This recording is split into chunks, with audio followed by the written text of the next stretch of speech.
Now to the conflict in the Middle East. Hamas released 12 more hostages on the fifth day of the temporary truce in the war in Gaza, including the sister-in-law of a Ph.D. student here in Berkeley.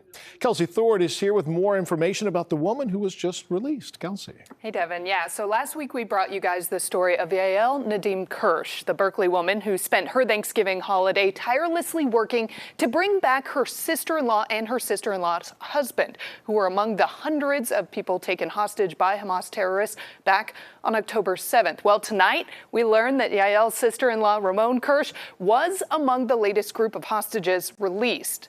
Now, this video shows the moment that Ramon was released by Hamas back into the custody of Israel and her family. Ramon's husband, Yagev, was not with her and is still believed to be in Gaza. When we spoke with Yael last week, she told us the family last heard from Ramon and Yagev the morning of the attack and did not know where they were or if they were even alive until weeks later, when Hamas released a propaganda video in which Ramon was in. Throughout it all, Yael has done everything she can to pressure those in power here in the U.S. to make bringing the hostages home a top priority in this conflict. Here's some of what she told us last week. I know in my heart that it is the pressure from the American people and the work of the American government that is bringing our families home, and I'm incredibly grateful.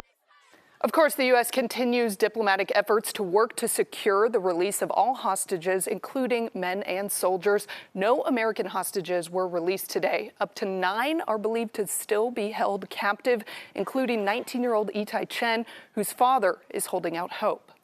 The fact that he is a U.S. citizen, maybe that gives him maybe an extra layer of protection, but I don't think it matters too much to Hamas. So far, in total, 81 hostages have been freed during the temporary truce. Israel has also freed 180 Palestinian prisoners. Now, of course, the ceasefire deal is set to run out on Wednesday, but it could be extended again. That would also provide an extended window to bring, of course, more humanitarian aid into Gaza. Got to be kind of an agonizing situation for that family. They get the relief of one of their family members being freed, but knowing that another one is still there. Very tough. I think it's, the definition of bittersweet. Yeah. So. All right, Kelsi, thank you.